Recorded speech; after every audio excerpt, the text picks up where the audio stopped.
Let me just get right into it. Why this decision? Why do we have to go virtual again for this year? You know, simply it's the preserved, the total, force readiness.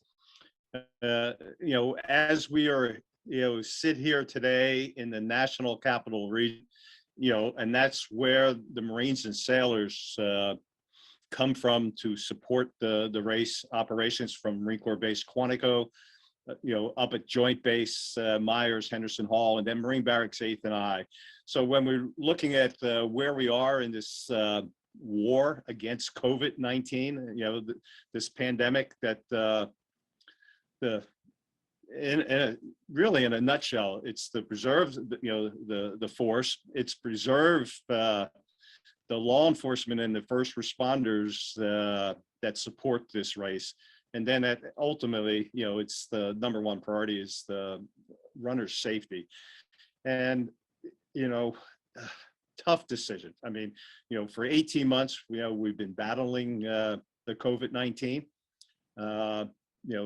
There's been a steady increase in positive testing inside the national capital region. And and when we get down to it, knowing that we're about 35 days out from October 31st, there is some indications that, it's still an uphill battle. And so the prudent thing was to make the decision now, to give our runners enough time to take that weekend, take their life back and make some decisions, cancel those hotels and airfare.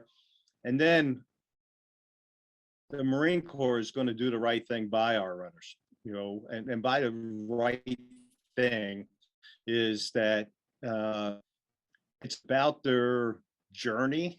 They've been on this journey of physical courage, dedication. They've been doing those early morning training runs. We know what they have been doing to get to that finish line. You're a Marine Corps marathon finisher, just like me. I ran my first one in 1981. And to get to that finish line, to get that Eagle Globe and Anchor is really a life-changing an event in their lives. So I guess what I'm really, it's a tough decision, a hard decision, but I think the Marine Corps is making the right decision, because when it comes down to the force, those Marines and sailors that have other missions than, the October 31st of putting on the Marine Corps Marathon, it's to keep them safe and focused. So I guess just to put it in terms that I hope people can understand, I guess one of the concerns here, hypothetically speaking, could be, you have all these Marines that are lined up in the finishing chute, and if there was a suspected case of COVID, all of them would have to quarantine, and that could literally put the nation's defense at risk. Is that what you're saying? Absolutely. I think you really surmised it in the concerns that we have. I mean, we were going to implement some screening measures with a medical app. I mean, we had, we've already reduced the size of the field by about 66%. We were going to keep spectators out of the Runners Village starting line. There was a number of safety measures that was going to be implemented, keeping runners in a 250 group as we bring them across the start line. But at the end of the day, with all those measures, that I was very excited and the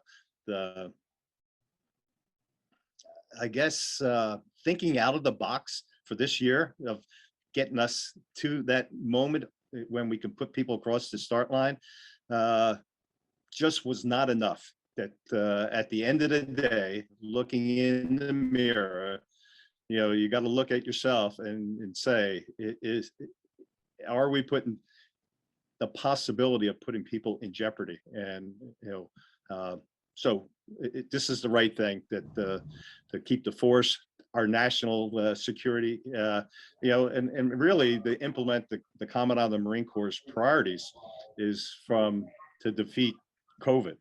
And if we can keep ourselves, just a little bit more longer, I get it, one more year, but I think we can, as a nation, as an organization, as a community, we can defeat this COVID-19.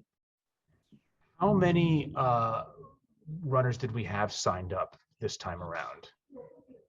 There was about a little around 11,000 have, we've been seeing the trickles, people going into the virtual or into the deferment process. So we were at 11,000 live, which would have been the smallest finishers race since 1988. So that's, the numbers were coming down. We knew we were working with 2/3 the normal size. We got about another 7,000, it'll probably go up to maybe 10,000 into the virtual. So overall, we were looking at, not bad running numbers with between the virtual and the live. Probably it's still in the 22,000 among the 3 races. But again, as I said, it just wasn't enough. I know that this is tough for you on so many levels, and I was thinking, the Boston Marathon qualifying window closes on November 12th. So anyone signed up for Marine Corps who was hoping to use that as a springboard to qualify for Boston, now they've got to scramble. Have you heard from anybody who's in that situation, or it's got to be tough for folks? We haven't. I think what we're seeing that is in our community, in our running community, the month of October is full. There's a lot of more races. I mean, just even on our backyard, the Baltimore Marathon is in a couple weeks. So I mean, there is opportunities, I think, for people to switch. I'm not exactly sure of where they are in keeping people safe and secure, but for the Marine Corps, this is where we are today, and tough decisions. Yeah, I understand. But let me just ask you one last thing, and we've already talked about this, but I just want to put it in just a straightforward and succinct question. So on that same day, on October 31st, there's going to be a Washington football game. So 60,000 fans will go there. The Rock and Roll DC half is 2 weeks after the Marine Corps Marathon. So could you explain to folks why those events can go on, but this one can't? Well, I can speak for the Marine Corps, and from the Marine Corps' perspective is that we are taking care of our Marines and sailors. And I think you really summarized it, in the beginning, that as we were going to screen 100% of our runners and not having spectators in the start line and all those precautions, was not a guarantee that these 11,000 people who were showing up on race morning would not, contribute to spreading.